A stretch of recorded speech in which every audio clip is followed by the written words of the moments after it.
Hey guys, aujourd'hui, je présente un petit ficus, un différent. D'habitude, ce que j'ai, c'est du ficus Tiger Bark. J'ai d'autres variétés aussi. Ficus Jensen, qui appelle. Le feuillage est plus gros quand tu laisses pousser librement. Le feuillage devient vraiment plus gros. J'en ai un, là, je le vois au bout. Là. Le feuillage, les feuilles sont grosses comme ça. Donc on voit, lui aussi, en laissant aller, le feuillage est grossi vraiment beaucoup. C'est normal. Mais c'est ça, je voulais vous montrer ça. Vous montrer un petit peu la différence, pour ceux qui ne savent pas, entre ça et un ficus Tiger Bark, comme que j'ai. Donc, vous pouvez voir un petit peu la différence entre les deux.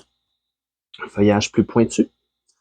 Ça aussi, la même affaire. Feuillage mature, quand il est en pleine croissance et les feuilles sont grosses comme ça. Puis quand tu le tailles pas mal, ça c'est pas mal la grosseur du feuillage normal de bonsaï quand on le taille. Donc, vous pouvez voir ici, le feuillage est moins en pointe, plus arrondi. Un feuillage un petit peu différent. Je le trouve très intéressant. L'écorce est différente, plus grisâtre, plus lisse que le Tiger Bark comme ça ici, comme vous voyez. Là. Donc, c'est ça, l'écorce est un petit peu différente, mais très intéressant. Donc, c'est ça, c'est une belle variété. Croissance vraiment, vraiment rapide. Ça aussi, c'est un petit plant de l'été passé que j'ai acheté. Donc, c'est ça, la petite variété Bird's Davy ou Ficus Praetoriae, comme on dit en latin. Donc, c'est ça, c'est une belle variété. Même affaire, c'est un ficus, c'est du ficus. Donc, ça se fait pas affecter par aucune bébite. Les bébites, s'ils vont dessus, ben, ils passent, puis ils vont sur un autre plus tendre. Regardez celle-là, ici, j'ai été obligé de couper les racines. Tellement que ça poussait depuis l'été passé, là. C'est un petit plan que j'avais eu, là. Puis, j'en ai deux, en fait. J'en ai un autre aussi, justement, de Richard Lavoie, qui dans les choses aussi, il va très très bien. Donc, c'est deux qui poussent très vite. Donc, c'est ça, les racines sortaient du pot. Donc, il serait même dû, pas dû pour un rempotage encore, mais ça pousse, croissance extrême. Aujourd'hui, je vais faire avec vous autres, moi le tailler. Première formation, si ça me tente pas de laisser aller comme les autres, ça prend trop de place. Il faut que je me limite. Donc, c'est ça, je vais me limiter. Là, j'ai étudié un petit peu ça avant de faire le pause, voir qu'est-ce que je faisais avec cet arbre-là. On veut le présenter en 360. Allez voir. C'est quand même intéressant. Pour une bouture, là, un petit plan de... Regarde, je vais vous le rapprocher un petit peu. Vous voyez un peu mieux. Je sais pas si c'est un peu mieux, là, avec l'éclairage que j'ai, là. En tout cas. Oui, vous voyez quand même pas mal. Donc, mon but premier, toujours d'établir la hauteur que je veux faire mon bonsaï avec. Dans ce cas-là, vu que j'ai beaucoup de ficus, différentes variétés, différentes sortes, je veux faire un arbre un petit peu plus gros. Donc, j'aimerais avoir un arbre peut-être de cette hauteur-là. C'est mon range, comme j'ai déjà expliqué. C'est pas mal de cette hauteur-là. Donc, ayant un arbre cette hauteur-là, pour moi, c'est l'idéal parce que je sors tous mes arbres à l'extérieur, j'y rentre à l'automne. Si j'ai des choses trop gros, des fois c'est plus dur à manipuler. Pour moi, c'est ma grosseur. Je pourrais en avoir des vraiment plus gros, là, mais c'est la grosseur. Faut pas se fier à la grosseur de l'arbre. Hein. J'en ai des tout petits qui sont super vieux. Faut vraiment pas se fier à ça. Vous pouvez le savoir ça avec l'écorce. Vous voyez l'écorce, l'âge de l'écorce. Vous voyez quand c'est craquelé tout le kit. Fait que, ouais, c'est ça. Je voudrais avoir un arbre à peu près cette hauteur-là. Donc, la première branche à peu près à ce niveau-là. Donc, en y allant avec la mentalité d'un arbre plus grand, ça me sert à rien de garder des branches dans le bas. Mon but, c'est de lui faire atteindre sa hauteur en premier. Donc, moi, j'ai analysé ça, j'ai regardé, puis c'est peut-être un peu drastique pour ceux qui sont pas habitués avec ça, mais il va me rester deux branches. Donc, je vais tout tailler. Je vais garder celle-là ici, puis je vais tout tailler le reste. Donc, ça ici qui était ma tête, je vais la tailler. Puis souvent aussi, ce qu'on fait avec les arbres, regardez la petite différence aussi. Là. Regardez le Tiger Bark. Les branches, souvent, là, sont alternes. Donc, tu as une branche qui pousse, tu en as deux qui sortent. Une, deux ou deux opposés, alternes, opposés. Donc, c'est pas toujours le cas. Regardez, vous voyez, des fois, ils sont pas... Quand il y a une grosse croissance, en général, ils vont être tu vas avoir 2 tiges qui vont sortir. Dans ce cas-là, ici, on voit que ça pousse pas de la même manière. Je pourrais pas dire, exemple, tu laisses une branche qui pousse, un tronc, puis il y a un endroit qui se divise en 2, tu choppes, puis quand on va d'un bord, ça va de l'autre. Comme vous voyez ici, là, c'est un peu une d'un bord, après ça, juste un petit peu plus haut, une de l'autre bord. Donc, tu peux pas arriver à dire, je choppe, puis ça marche, mais il faut que tu prennes un endroit, un entre-nœud qui est rapproché. Donc, vous comprendrez, exemple, que si j'aurais coupé ici, mais la tête, ça se plie pas, c'est difficile. Donc, il faut choisir un endroit qui est quasiment, regardez ici, si je taille ici, là, ça va me permettre d'aller plier un petit peu, puis que ça paraisse pas éventuellement avec le temps, que ça va l'air fluide et non la branche qui est là, continue un petit peu plus dans le même sens, puis vire de bord. Il faut que tu vires, il faut que ça soit justement perpendiculaire à l'autre branche. Donc, comme faire un zigzag. J'aurais pu aussi, un autre choix que j'avais ici, j'aimais bien cette branche-là, avec elle qui est en arrière, opposée. Tu choppes, tu pars un petit bonsaï. J'aurais fait un petit bonsaï, j'aurais parti ici mon triangle à partir de ces 2 branches-là. Mais dans ce cas-là, ça va être un petit peu différent. Donc, comme j'expliquais, ben, je veux un arbre un peu plus grand. Donc, on va garder celle-là et celle-là. Donc, je fais ça avec vous autres. C'est pas sorcier. Comme d'habitude, je fais des boutures dans un post, justement le post que je vous ai montré. J'ai un petit Durantor épine que je laisse ici. J'ai gardé la pousse. Je fais des petites boutures, justement, clone start ici, pour préparer les boutures avant d'être mis avec de la poudre d'hormones puis planter. Donc, on les alimente comme il faut. Après ça, avec justement avec mon petit médium ici. Puis après ça, on met ça dans les boîtes à boutures, puis on laisse pousser, puis on laisse bouturer ça. Donc, je taille, je mets ça là-dedans pour faire mes boutures. Puis c'est ça. Je fais ça avec vous autres. Donc, c'est pas compliqué. On taille. Plus vite on met nos boutures nos futures boutures dans l'eau, dans le médium. Je mets tout le temps dans l'eau au minimum parce que tu veux pas avoir d'air. Tu veux pas que ta branche soit en contact avec l'air puis qu'elle ait, comment je peux dire, qu'elle sèche ou qu'il y a une microbulle qui rentre à l'intérieur du système. Donc, aussitôt que tu la coupes, tu la mets dans l'eau ou dans un médium comme ça. Ça va favoriser justement la croissance après. Fait qu'on chop, chop, chop, chop, chop.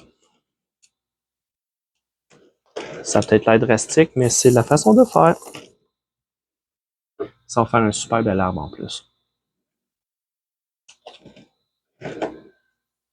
Les arbres faciles, qui ne se font pas affecter par les bébites. Il y a plein de belles variétés, mais on n'habite pas dans le sud. C'est pas évident.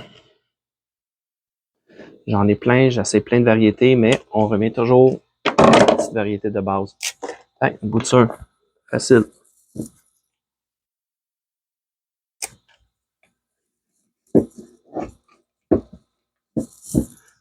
On les branche. On enlève les feuilles du bas.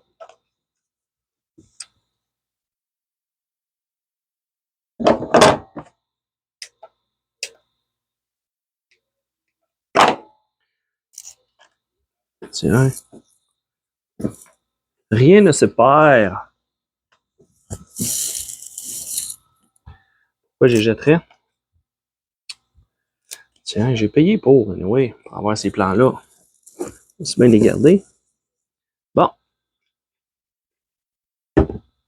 Parfait. Le reste, c'est trop petit.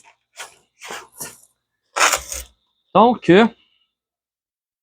c'était ces deux-là.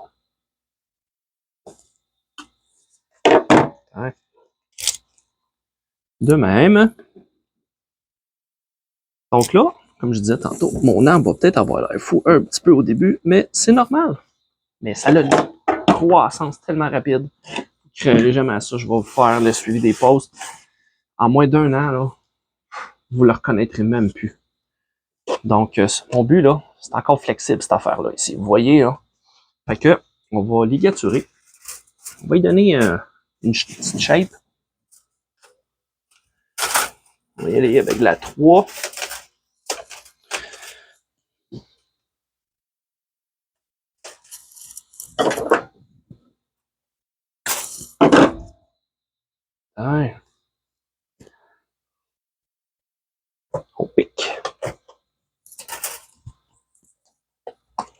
Puis on enroule ça.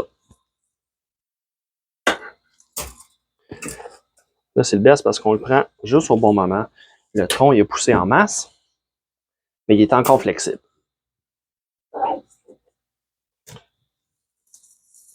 Vraiment plus agréable à faire que le petit Duranta ici que j'ai. C'est plein d'épines. Tu te piques, tu te fais mal.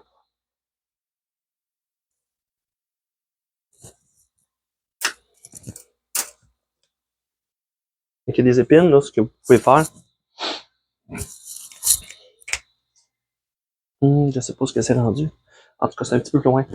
J'ai un vieux linge à vaisselle. Puis ce que je fais, ce que vous pouvez faire, râpez les branches. Vous avez, comme là, le petit Duranta, là, plein d'épines. Vous râpez les branches au fur et à mesure. Ça vous permet de ligaturer puis de passer au travers. Puis pas avoir à passer au travers des branches comme ça puis vous piquer tout le temps. Fait que vous allez limiter quand même. Vous allez vous piquer pareil, mais un petit peu moins. Tiens.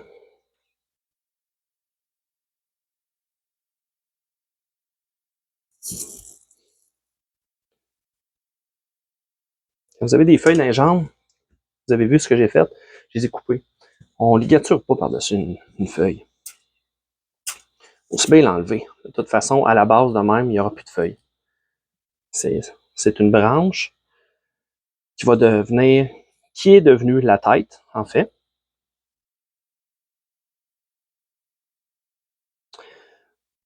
Tiens.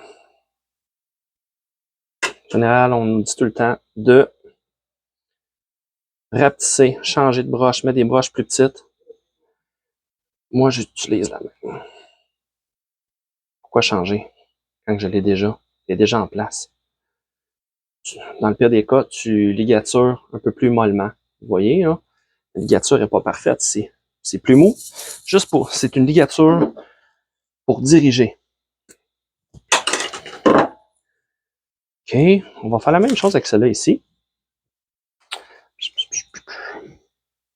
Mettre un petit peu plus petit.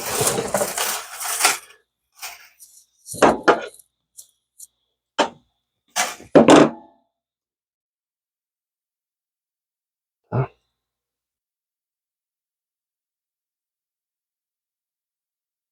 On va les s'ancrer sur le tronc.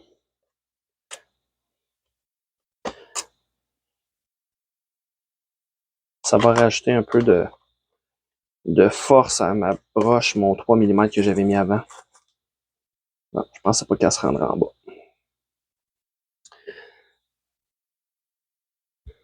Encore là, on enlève les feuilles. On passe au travers. On tient toujours notre broche pour pas twister notre branche.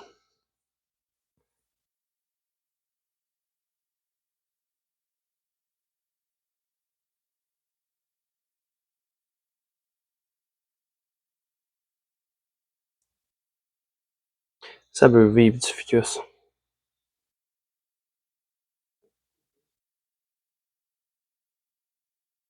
Les arbres qui pardonnent, en plus. Ça pousse tellement vite que même si on fait des petites erreurs, au pire, tu perds une année de croissance ou quand tu vois que le fil est mort, ben, tu le laisses aller librement sans fil, puis tu fais juste tailler, clip and grow, puis une saison après, tu vois plus rien. Bon, fait que c'est notre arbre. Un petit check-up, voir si ma caméra fonctionnait toujours. Bon, à partir de là, on peut plier. Plier, on plie toujours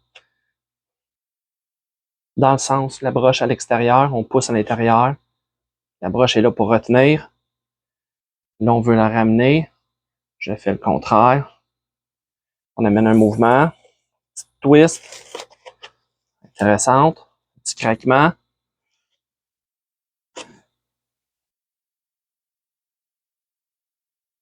Donne du petit mouvement.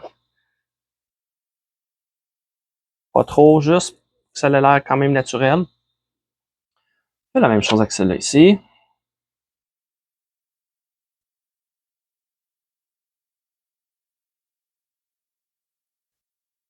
Là, on va la plier, mais on n'a toujours pas de branche ici. Éventuellement, ce qui va arriver, on va voir avec son évolution, on va avoir des branches secondaires, parce que ça, c'est déjà une branche. Fait en ayant celle-là, elle va pousser, puis justement, vu qu'on a taillé beaucoup, il va y avoir plein de branches qui vont sortir de partout. Donc, on va maximiser, justement, on va s'arranger pour essayer d'avoir une branche de ce côté ici, qu'on va, on va réajuster au fur et à mesure. Donc, l'important présentement, c'est de donner du mouvement.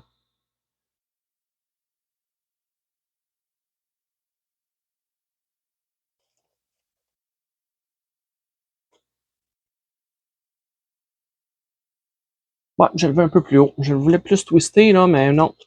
Je veux faire un arbre un peu plus grand. Là, je suis indécis, savoir est-ce que je force une branche ici ou j'utilise celle-là, puis je force une branche à sortir ailleurs. Regardez, je vais juste garder le mouvement, là.